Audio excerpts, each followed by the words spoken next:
What happens when AI stops being a productivity hack and starts reshaping how work actually gets done? In this episode of the LiftKit Marketing Podcast, we sit down with Levi Worts, Senior AI Marketing Strategist at SUSE. We explore where AI is creating real leverage and where it's quietly creating burnout. We get into the uncomfortable truth behind 10x productivity, why more output does not equal better outcomes, and how many organizations are using AI in ways that actually make work harder, not easier. Levi brings a rare perspective. He was building large-scale chatbot systems in government long before ChatGPT even existed. He helped pioneer AI-driven marketing systems in enterprise tech and now works at the intersection of marketing, ops, and agentic AI. If you care about marketing, leadership, or building businesses that actually work in an AI-driven world, this episode will change how you think about what comes next. Let's get into it. Have you ever used ChatGPT for health advice? All the time. ChatGPT diagnosed that my children's mysterious thing on their head, my son lost a bunch of hair in just one concentrated spot and it looked terrible. And I was like, what could this be? And because Googling anything skin related is just a really good way to start itching. Google Images. Yeah, no. Ugh. So I was like, it doesn't look right. That doesn't look right. I was getting so frustrated. So I was like, ChatGPT will know. And so I went there and I said, here's the symptoms. This is what we're experiencing. And it said it could be ringworm. My son's a wrestler. Ringworm is the thing that you're supposed to watch for. I'd never seen it on the scalp before, and it's contagious and it's terrible. So I was able to go into the doctors and give them hey, this is what we're thinking and why, and here's some other symptoms that have occurred. And so he was able to get the proper treatment. Well, it's clearly something that a lot of people use ChatGPT for, is getting health advice, preparing for a doctor's appointment, plugging in names of prescription drugs to get a better understanding of what they are. I've got an elderly parent, so I'm kind of using it in that capacity to just, help get prepared for some of her appointments and some of the pills that she's taking, things like that. But ChatGPT just launched GPT Health, and it's just getting rolled out slowly. I don't have it. I don't have availability with it, but I've watched a few videos. I've seen some people pull it up and use it, and it's pretty interesting. So I dove in a little bit deeper. I, go to my friends at Reddit, right, and just kind of see what they have to say about it. And I'll just quote a few things here. So some of the more positive aspects of it, obviously, are going to be that convenience and that information access that makes it really nice. Someone's basically saying, hey, I uploaded all my recent blood test results. It was incredibly helpful in telling me what they're looking for in these tests, why the doctor ordered them, how the tests work, and preparing me to discuss the results with them. So that makes sense. On a whim, I uploaded my latest ER discharge report to it, and it gave me a long list of things to discuss with specialists I'm seeing in a few weeks. So just preparing them for the appointments. And I've got a real life example of a friend that did this and claims that he actually saved himself thousands of dollars in medical expenses because he was more prepared. And instead of going through expensive procedures, he, asked for one more test. And that helped him navigate through some things. So, but also the concerns that I'm reading about is you're talking about your personal medical information is now being shared to OpenAI, right? That's got to be the biggest hurdle that they're going to have to get over. Your personal medical information could be the most valuable information to hackers. You should be very careful with LLMs as they hallucinate a lot. I can't think of many organizations that should be trusted less than OpenAI when it comes to personal health data. I don't want to argue with patients and anxious parents. And this is coming from a doctor, basically saying, I don't want to argue with patients and anxious parents who are empowered by this type of misinformation. So there's a lot of concerns from that perspective. And then just days later, Claude, who's always had their life sciences service, has now launched Claude for healthcare. What's interesting here, ChatGPT, so far, I haven't seen anything about HIPAA compliancy, right? Yeah. But they do talk about, what did they call it? A one-way door policy. They do talk about security. It's in a separate environment within ChatGPT under, different guidelines, different restrictions. So they're trying, but they never said anything about HIPAA compliancy. And then even Claude, they phrased it as HIPAA ready products. So I don't know why they didn't use HIPAA compliant products. So that's a little concerning. So we'll see how this all shakes out. Yeah, I can tell you that I've received a lot of ads for hair products. Oh, yeah. Specifically for like dandruff and things like that.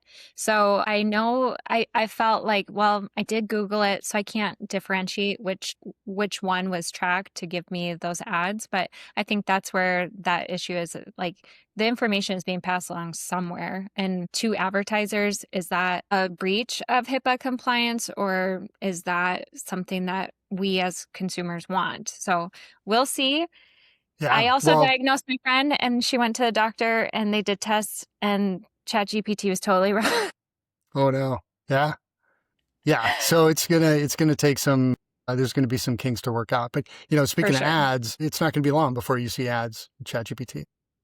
Yeah, they just came out today with information just like a little bit ago that now for users who are accessing free version of ChatGPT, that they will start rolling out ads in beta. So the whole landscape is changing, and it's going to be even harder, I think, for small businesses to compete. That's my biggest concern, because I represent a lot of small businesses and have worked with a lot of solopreneurs in my career.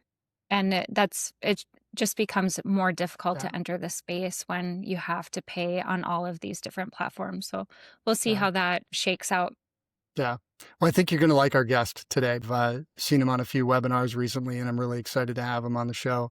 I want to introduce you to Levi Worts from SUSE. So Levi's basically at the intersection of marketing, AI, and operations. He's the AI Marketing Council lead at SUSE, which is a German company we're going to hear more about. Levi has become a driving force behind some of the most advanced AI-powered marketing systems in enterprise tech today. He's got over a decade of experience across public and private sectors, including government transformation, SaaS, enterprise B2B. He's known for building agentic systems that don't just automate marketing, but actually accelerate revenue in ways that are redefining what's possible. So welcome, Levi. Thank you, John. Great to be here. Absolutely. So tell us a little bit more about your background and the company that you're at right now. It looks like you've been there about 5 years. Yep. Just coming up on 5 years. Yeah. So my story is really funny. Every time I tell it, people go, what? I actually started my career at the Montana DMV. So I was hired there as a technical writer. And that's actually where I ended up creating one of the largest public-facing chatbot systems in the public sector. And this is like, I don't know, 7 years ago now. But it had over 1,000 interaction points, and it was mapped basically to the DMV services, which was why everybody loved it, because it was so difficult to navigate, and it still is, right?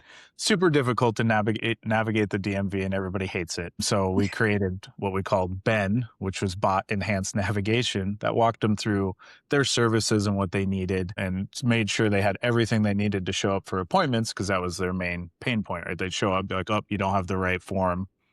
You have to leave, come back another day or a month later to get an appointment, right? So it solved a really big problem at the time, but it really entered me into this world. And as we kind of found out, chatbots became the kind of the conduit, right, for how we would end up interacting with AI daily, like ChatGPT.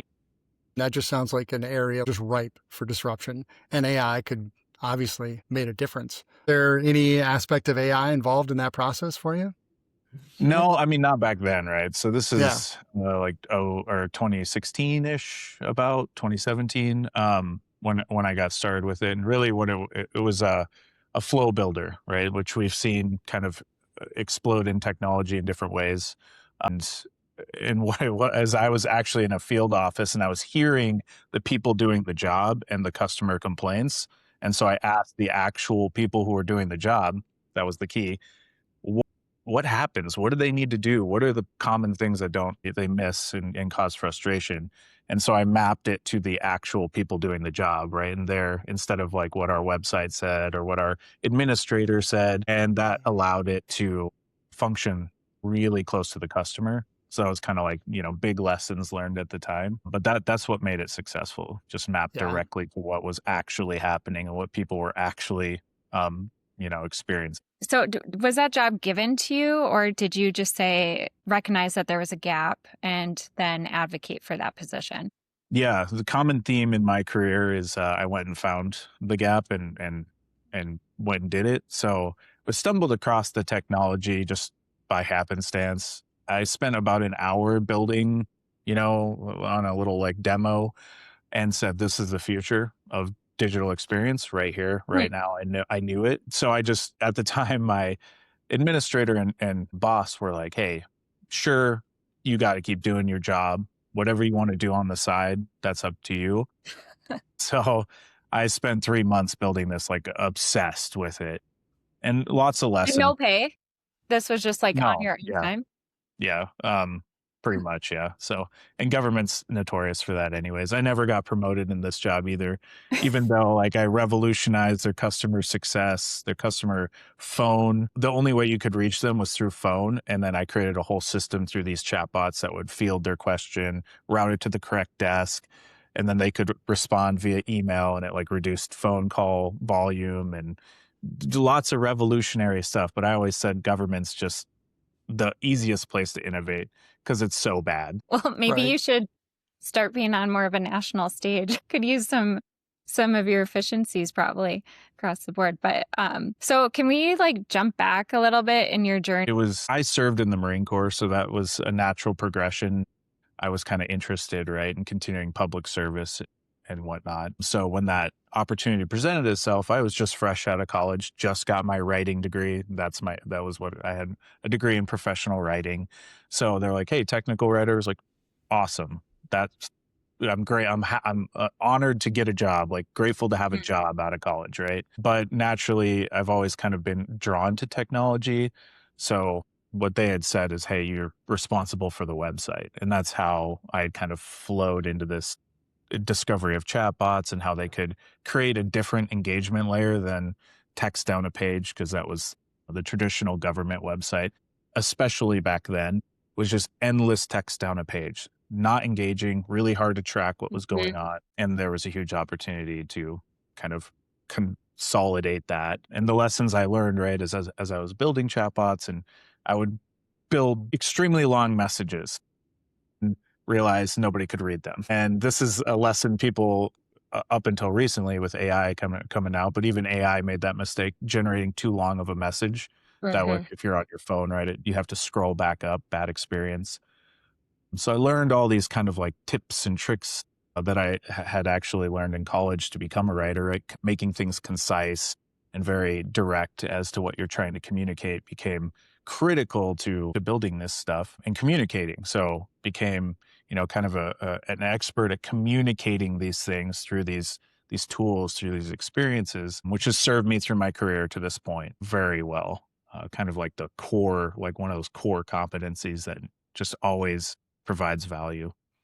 Yeah, especially when it comes to utilizing AI and interacting with it. It's like the better you are at that core fundamental skill, the more you're going to get out of it. So you left your government job and went to SUSE. SUSE. Yeah, you just kind of end it like that. No, actually, I went and did a startup thing in between. So I went to the private side, sort of. I started with the same technology we used to build the chatbot system at the DMV. I went and worked for them.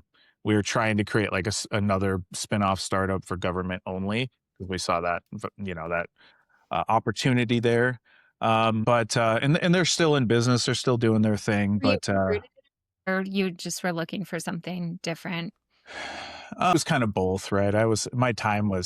There was not much left for me to do. I'm very much a person that like seeks new and innovation and wants to push what I'm doing, my knowledge. And I was just starting to see that lull right at the DMV. We had done something really cool before I left, which was the I called it the first conversational website, where whenever you'd interact with elements on the website, it would react with the chatbot. The chatbot would deliver the Google map of those locations where you could get Real ID, because it was a Real ID website, and tell you exactly what you needed to do. So everything you clicked would just be displayed on the screen in front of you. You wouldn't load to new pages, which, interestingly enough, right, like that concept of almost a decade ago is now becoming really important to like, what does the future of digital experience look like? Obviously, ChatGPT, you can go leave and check links and stuff, but what's the experience? Always in front of you, right there in front of you. You continue on the same screen through the interaction over and over again. So I was playing with these ideas before they'd become mainstream. That kind of is sprinkled throughout my career of like aha moments that I eventually see years later being implemented. That's like, so that was a good idea. I had no validation at the time, but it's really interesting to see it in action, like AI search, for example, something we did and experimented with years before we see it in Google and ChatGPT. So what are you doing at SUSE? Yeah, so at SUSE, I started as a web personalization manager, which they really hired me to fix their chatbot system with the intention of like do that, but then also like build our strategy for personalizing this digital experience. Really up my alley, things that I've been thinking about a lot. And then I had mentioned that kind of AI search. Now, 3 years ago, I asked to launch a pilot, very early days of Gen AI, just when ChatGPT was like, hey, you can start building externally using ChatGPT. Met some interesting people in my area that were like, hey, we're thinking about this. Like, how do you hybridize search? How do you deliver things in a way that you answer the question, but drive people like right to the place in the document, the web, the video that answers that question? And I was like, I see enterprise implications immediately with this, so let's do it. So we ran that pilot. It was really accepted well internally, which is weird, right? We had to work through a lot of stuff, but people were really interested in it. Success documentation teams were very keen on how fast it could get to answers and then validate them through the docs or whatever. And from there, that pilot allowed me to kind of get an entry point, a foothold, and say, I want to do AI in this company and I want my job to become that, which is how I ended up the senior AI marketing strategist for SUSE, basically with the charter of like, okay, you are one person, but you're going to go figure out the strategy for marketing and how we're going to implement AI across everything that we touch. Naturally, that also involves that kind of like awkward handoff between marketing and sales that we're trying to make not awkward in the modern age, and kind of evolved from that space. Can you explain what SUSE does and just step back, because looking at your site, you guys have the biggest enterprises, it seems like, in the nation, maybe in the world, as clients. And so just a little bit more about what the company does and how are you helping just the organization internally, or does that carry down to your clients? Yeah, absolutely. So SUSE is known historically, it's been around for 30 years, right? It's known historically as a Linux company. So we're open source software and services behind that. But we're so much more than that. So most people in North America, when they hear SUSE, if they were like a developer, they'd be like, oh yeah, the Linux company. They say that all the time, right? But we're Linux, and we actually just rolled out the first agentic operating system for Linux, which was a huge deal, and a lot of people paid attention to that. But we also are in the container management space with Kubernetes and Rancher. Particularly, that was a North American company that was acquired by SUSE. And then we have a SUSE AI platform where people can run their AI models in a secure space at the enterprise. And we also have edge computing, right? We're doing all kinds of really interesting things in emerging markets. So we're much more than Linux now, but we support those enterprise customers in their journey to become business critical or mission critical with this software.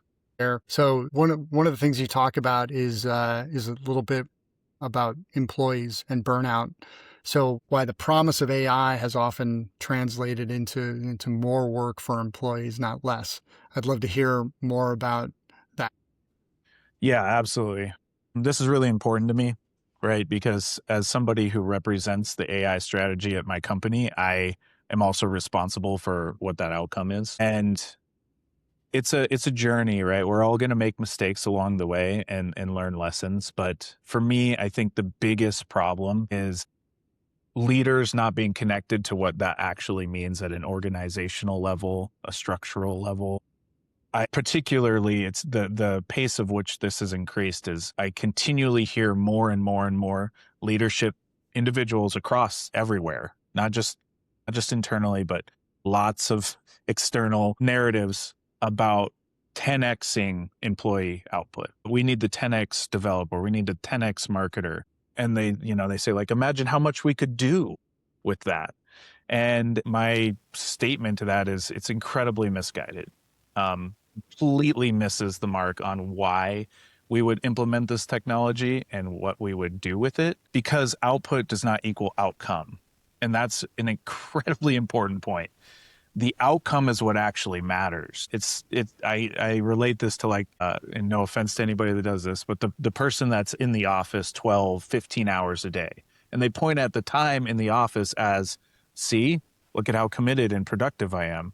But if you actually broke down that hours, does it actually affect the business? Did it lead to outcomes, or was it just time spent?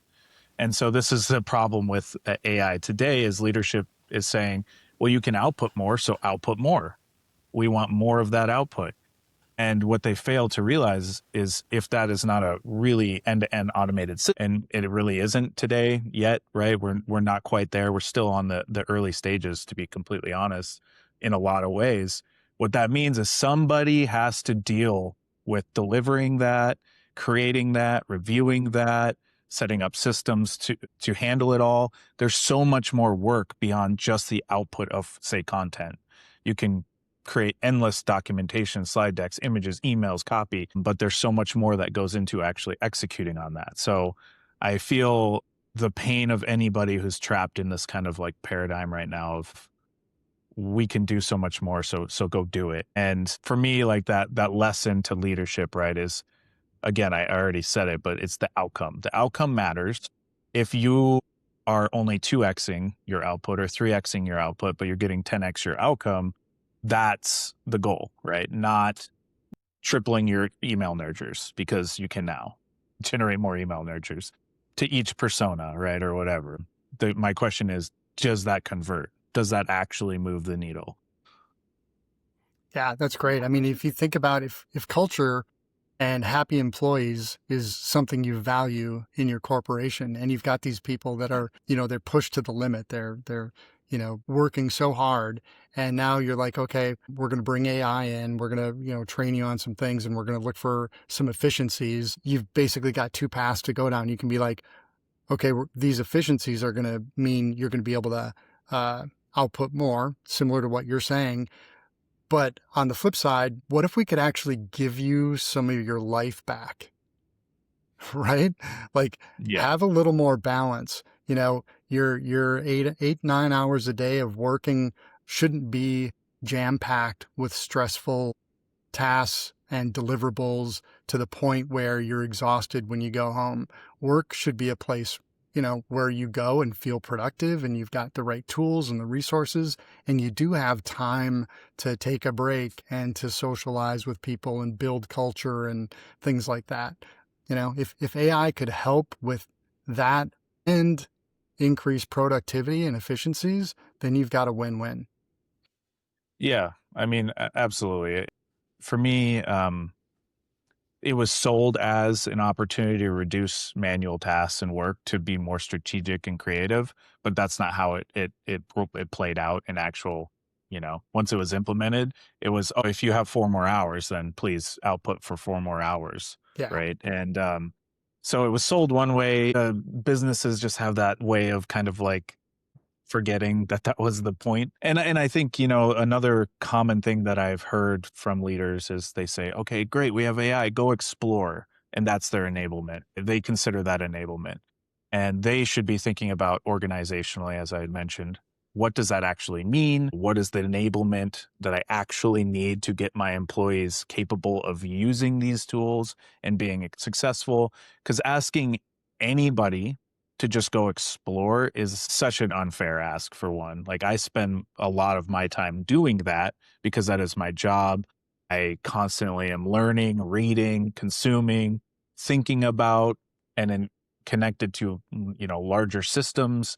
So it makes a lot of sense for me to do that, but I would never ask, your copywriter to just go explore AI, because it's an endless sea Yeah. of traps and unknowns, and it really isn't connected to, again, the outcome. What is the outcome we're trying to achieve with AI? And then we can kind of focus in on the areas that it will affect those things that people do day to day, and give them that space. So that shift from AI being an output device to a strategic device, right, that is augmenting you, is completely different. And I'm hoping we move more that direction. But I think the ones that do will succeed. The ones that don't will lose a lot of people and talent, and they'll go to the places that prioritize reasonable outcome, like reasonable output and strategic alignment with AI, not just it as a general tool. Yeah. So coming down from the leadership, they basically got, as an organization or a company, you have to decide. This is more of a question. You have to decide: are we going to build things leveraging AI that are custom to our products and services and our operations, or are we going to buy and implement so we don't have to build? What are you seeing? Is that a safe assumption, and what are you recommending? Yeah, it's a safe assumption. It's kind of the two schools of thought, right? I went with a buy, and not just buy, but like, obviously a lot of vendors were exploring what AI meant to them. So I position myself as, I kind of think it's not really a new way of position or way of thinking, but you're a champion internally to your company. You can also be a champion externally to a vendor, which gives you access to them, allows you to kind of like mold their roadmap and their product development to say, this is what matters to us. So you get a little bit more alignment to, that overall outcome. That's something we did with Qualified. We were there at the very early days of when they were considering how to implement AI from the very start. And then later on with the agentic stuff, we were very involved in that process, which was great, among other customers, I'm sure. But we had a lot of really interesting, very deep technical product discussions and demos and experimentations. And I think that's important, right? So that's the value of build, is you get to customize it, but there is an in between. You can buy and help influence that output or that outcome. But there are reasons to build as well. But I think you have to remember there's technical debt that comes with that. If one developer is involved and they leave, like, does that just die? Because traditionally, yes, it does. And we need to remember that that doesn't just change because AI now exists, right? And I think people forgot that all of the operational side of doing business and creating things is still 100% applicable to today. So you have to weigh those two things. I think if you need to move fast and you need to get there and you don't have the resources, which we mostly don't, you want to be very connected to that vendor and that outcome. If you're doing things a little less critical to, say, like revenue generation, for example, we did a project that's called Agentic Brand Observability, using an agent to monitor how our brand, what we post, what people are saying about us off our domains, things of that, to just continually keep an eye on our brand. This is really mission critical or business critical. That allows us to kind of experiment, not worry about things going sideways and making a major impact to the company. And I think a lot of places learned too that they poured tons of money into build, and they're like, "Oh, we're not even ready yet." Like, there's infrastructure problems, data problems, content problems, contextual problems that we can't solve easily. And there's other companies like with full teams working on that specifically, right? So it makes a lot more sense to use that skill set or that expertise and buy it and implement it. Could that same technology be used on your competitors? Monitoring, their brand? Yeah, 100%. We're going to probably go into a rabbit hole here, but I think that's one of the biggest newer emerging markets for AI that has a huge impact on revenue generation, business outcomes, is that ability to take all your data, understand market trends, and strategize with an agentic, an agent essentially to understand competitive positioning. When they're trending in a market, you could actually intercept that trend and insert your brand, right? And take their momentum they built and reevaluate or redirect it towards your brand. So there's going to be really interesting to see like how this all happens in the future. But I think it ultimately comes down to, we have a ton of data. We don't know. We have a really hard time contextualizing that and actually inferring against that. Most of it's siloed across a lot of different platforms. Some people say like, oh, Salesforce is your one source of truth. It 100% isn't, because it's built for people to read fields. And there's so much more data that is not delivered into that space because people can't read all those fields. They don't want to look at all that stuff, or it's hidden. So much of that lives in other places. Like, for example, big shout out to like Gong, right? Awesome platform, conversational intelligence. You have to go to Gong to get most of that value. Now, systems that could pull that, plus what your ads are doing, plus what, say, Qualified is doing when it's interacting and engaging with people on the website, what your CRM says, all of that information brought together and then contextualized to the goals you're trying to achieve is such a powerful new way of thinking about AI. And that's that like AI augmented, workforce or business. It's tied much more to the strategy and the outcome, and then driving those kind of key actions. So efficiency is way off the charts, and the focus and the consistency is like center, which businesses are always trying to do anyways. So I'm curious, because given your unique background working in government and in the private sector, what are you seeing that government is not talking about and regulating with AI that you feel they should be, given what you're passionate about and things like that?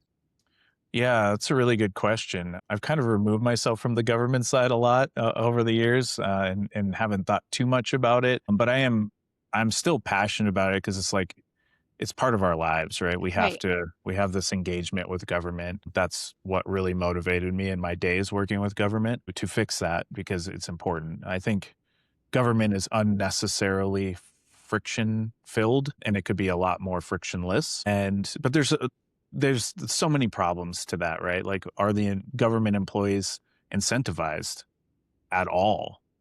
No, right? They're not really incentivized in general, but then to like create those types of opportunities, even less so, right? Like, for example, I did all that stuff. We won a bunch of awards, got a lot of press coverage, no promotion. There was no budget for it. They gave me a title change, but that, didn't really mean much at the time. And with no track to grow from that. And I think that is a reoccurring story that's been a tale as old as time. Once for government is like, if talent goes in, does really cool things, sees opportunities elsewhere, and leaves. And then, the things they did usually degrade. Like that chatbot system no longer exists because there's nobody to take it over and maintain it. Nobody that wanted to. So something that was so awesome all that time ago doesn't exist today, which makes no sense, right? It should be 100 times better and more powerful than it was then. But as So far as like regulation, though, I mean, is there not just how government is using AI, but how is government regulating, is like what we were talking about in the beginning with health and, employees being impacted, that with the idea of output, right? That they're not saying it, but their goal is to get more out of one person so that they can lay off other people. And so what role does our government have, in your opinion, to ensure that AI is a safe place for? Yeah, absolutely. I mean, government's role really is to protect its people, right? That's like its core mission, is to protect its people. So that often for me means that you're walking a really fine line. You want innovation, right? I think there's an AI race that's quite prevalent, and it's between countries and the world isn't participating in that. So if you stifle innovation, if you stifle this like kind of exploration, then you're going to lose that race. Trickle down outcomes to the citizens of countries and regions and stuff that we probably can't even fathom right now. So I'm sure at the government level, that's what drives a lot of their decisions on like what do we allow versus not, because the end game is like insane amounts of economic growth, right? Being lost or gained. So that's going to be a pretty big factor there. But yeah, ultimately, I would just say from a governance side, they have to continue that mission of how do we protect the people? How do we keep that center stage in what we do when we're regulating these types of things? Yeah, it's hard to say though. I don't envy being in that position and trying to make that decision. Yeah. It's the points you brought up are things that I think a lot of people haven't thought about. So it's interesting.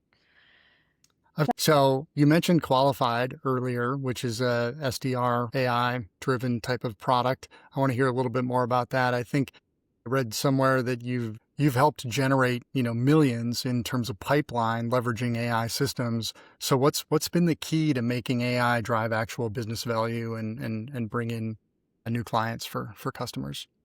Yeah, I'm probably like a broken record here, but outcome obsessed. I've talked about outcome a lot, right? That is like the key to actually getting to generating revenue.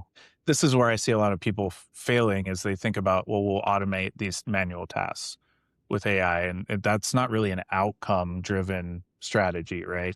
That's just saying, well, we talked about it kind of falls into that trap of like, well, you get rid of some output or some manual tasks only to be added on a bunch more. So it doesn't really end up driving towards that strategic outcome that you're looking to achieve. Businesses are here to make money, plain and simple. But what attracts people and keeps people engaging with a business is simply being hyper relevant. The more relevant you are, and we've known this in marketing for a really long time, we're trying to, like a company that only sells one thing and has a very good grasp of their audience can deliver the way they deliver is by having really good copy, right? That is directed right at their audience, addressing their pain points and delivering their solution in a way that like really matters to them. It's not changed. It's just that now we have AI that can fill all those gaps, those little corners, crooks and corners that we couldn't touch before. Like specifically with what I try and do is make things from static to dynamic. If I could keep it like really high level, right? And that's easier said than done, but websites themselves have basically been a static display for 3 decades. We have not really changed the way that we engage people digitally. Is pages, you click things, it reloads a new page, you're presented with different information, and we've gotten used to it, but that's a really disconnected and jarring experience we've just accepted. But the reality of it is we, like ChatGPT and Gemini, have already proven this. You want to stay in one space and engage in one, interface. That's really what people are searching for and they crave. Because when you do that, it brings the relevance to you. It brings the intelligence to you, and it's much more proactive, right? So what I've done with these AI systems is simply say, where are we not meeting people where they want to be met?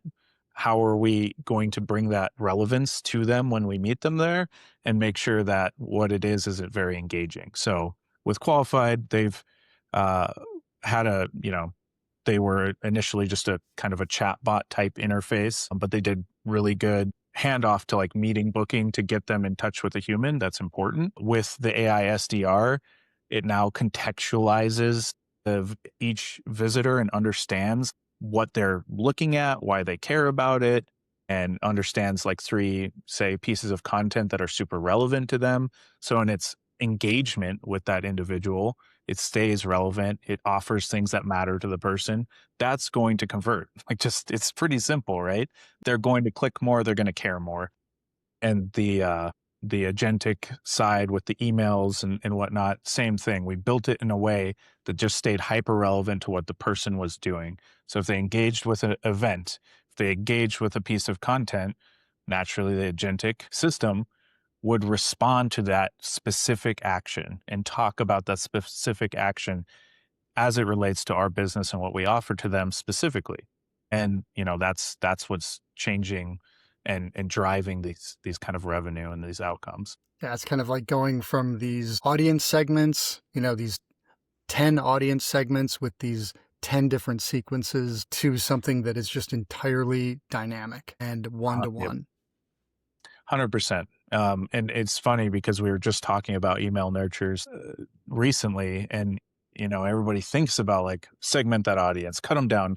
That's so much more work, right? The more you cut it down to be relevant, the more your output increases, right? And there's so many micro segments that every message you deliver is missing a percentage of the audience you're targeting. And so when you get one-to-one, it never does, right? It's just connected to that person. And that's the key. I think that's one of the biggest keys, at least today, for showing up and driving that. So if somebody a sales organization wants to head in that direction, they want to move away from this segmentation and these nurturing concepts that they've been trained to do through HubSpot and CRMs forever. What's the first step in being, okay, we're going to be more agile and one-to-one? Yeah. So I think the biggest part of this is that contextual layer. Like you have to be able to generate some context based on your leads, based on the people, that are engaging with you. And that's what agents love. That's what AI loves. It loves its context.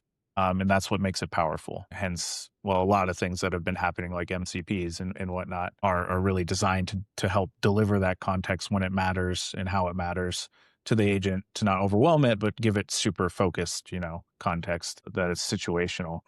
It's kind of hard to say because we built like whole systems, right? We didn't just like things qualified and flip a toggle and we were good to go. We had to re-architect a lot of stuff to set it up to deliver that context. They're doing great work and they're making it easier every day.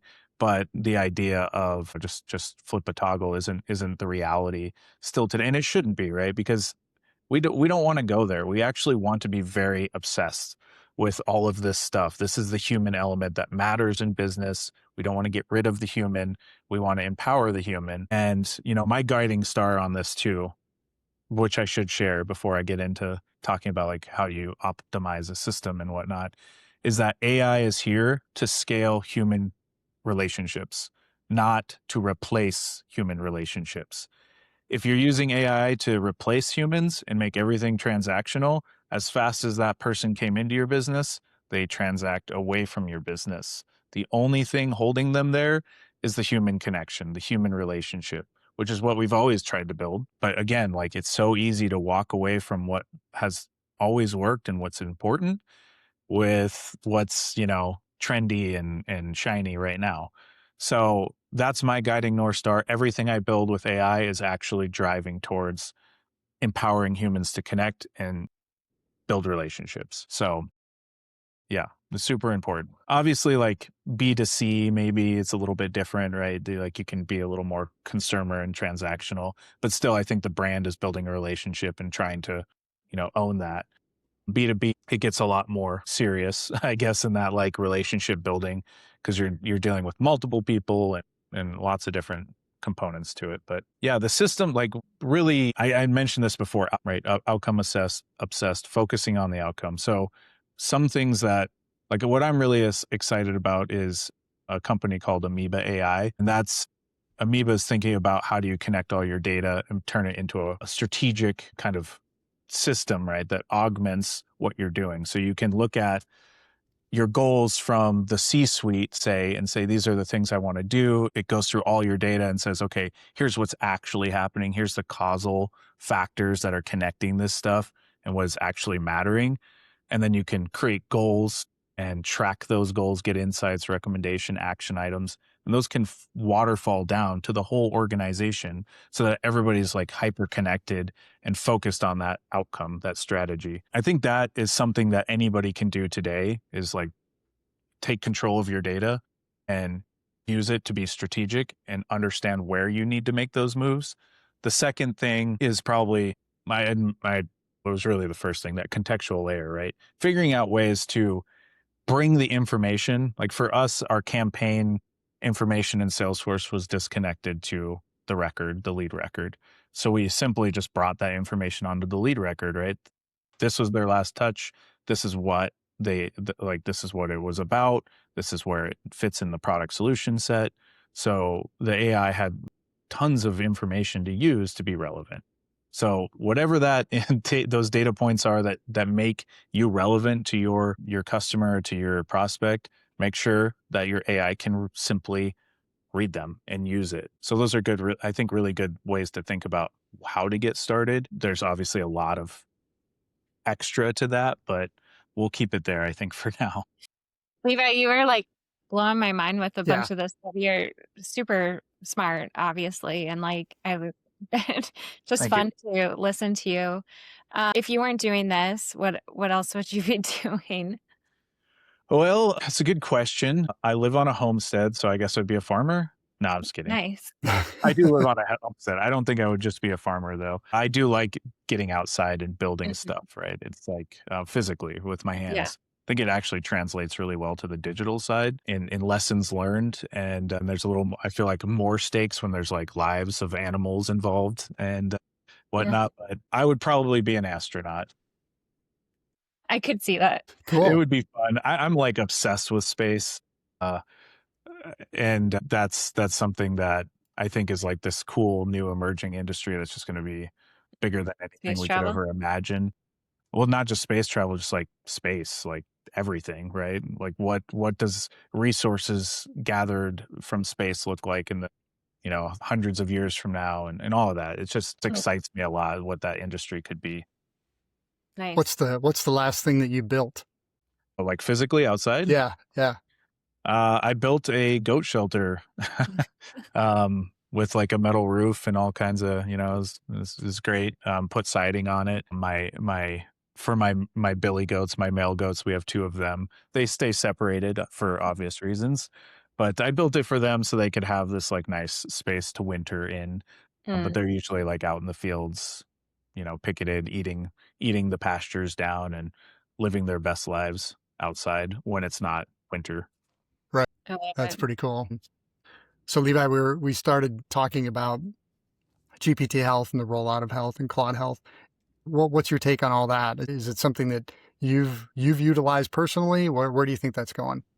I haven't personally utilized it. My wife is like Dr. Quinn medicine woman in our house. She's like really tapped into the medical side of things. So she has absolutely used it and gotten a lot of value out of it. I think it's kind of funny. I actually see OpenAI winning really big here, but maybe this being like their thing and Gemini almost taking over the whole other side of it over time, which seems crazy because OpenAI holds so much of that market share of like people interacting with ChatGPT. But I see as like all these things start kind of like shrinking down where OpenAI actually wins really big here and holds that market share particularly. But yeah, it's concerning at times, but from my research, things that I've read as consistently showing up and delivering results better than humans in this space. And it's only going to get better. Something I think we should always embrace, right? Like, can we save lives? Can we save more lives? Can we save them faster? Is such a good use of AI that we shouldn't be afraid to explore this and continue to like, focus on it actually. We do have to be careful with HIPAA compliance and protecting that information is super important. So hopefully that they will take that very seriously in the future. Big proponent of using AI in these ways. I actually was working with somebody as well that was a fire, worked for Cal Fire, and they were looking at ways to like detect forest fires and alert citizens and help them, fireproof their houses and using augmented reality and AI brought together. And I think like any of these spaces, right, where you're saving lives, you're helping people and protecting them from these things, whatever it may be, is a massively noble cause. All right. Well, it's been a real pleasure getting to know you. I'd love to spend more time with you. I've got other questions I may follow up with you on as well. But One of the things that we like to do is ask if there's anyone out there you'd like to recognize or lift up that's doing great work in marketing. Yeah. So the person that I really want to lift up and recognize is actually the CEO of Amoeba AI, Tuba Duraz. She is Dr. I should say, Tuba Duraz. She has a PhD at MIT. She's building just an amazing platform that is designed to help, marketers. And one of the biggest difficulties ever is like understanding your data and using it to actually achieve outcomes. It's probably one of the more challenging spaces to exist. So challenging that I think most people are like, what do? We don't know. And she's just such an awesome partner with us and so smart. Like, you just go listen to her talk about stuff is very inspiring and also mind blowing. So, well, how can we follow you, Levi, our listeners, if they want to get in touch and keep up with what you're doing? Yeah, so I'm primarily on LinkedIn. Try and post like once a week about things I'm thinking about. Maybe slap a video to it too to make it a little more engaging. So if you find me on LinkedIn, like, feel free to connect or follow. I try and post things that are really, really deep into it and not surface level. So if you're really interested in about this stuff, that's really what I talk about, what I post about. Great. Awesome. Well, we really appreciate it. This was a lot of fun. Great insights that I can't wait to share with our listeners. So thanks again for joining us today. Yeah, absolutely. Pleasure to be here. Thanks for joining the LiftKit Marketing Podcast.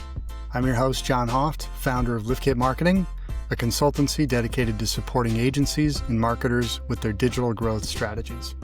And I'm the co-host, Danielle Schermerhorn, a former agency owner and current e-commerce specialist with deep experience across both brand and agency sides of the marketing world. Each week, we'll bring you conversations with marketing professionals who are doing great work, whether they're leading teams, building campaigns, launching products, or just figuring it out behind the scenes. Our guests will share their personal journeys, the real stories behind their success, the challenges they faced, and the wins they're most proud of. We'll also hear what's next for them and what they see on the horizon for the industry. At LiftKit Marketing, we believe in celebrating people, recognizing great work, and lifting up those who are making an impact. Thanks for tuning in. We hope you enjoyed the episode.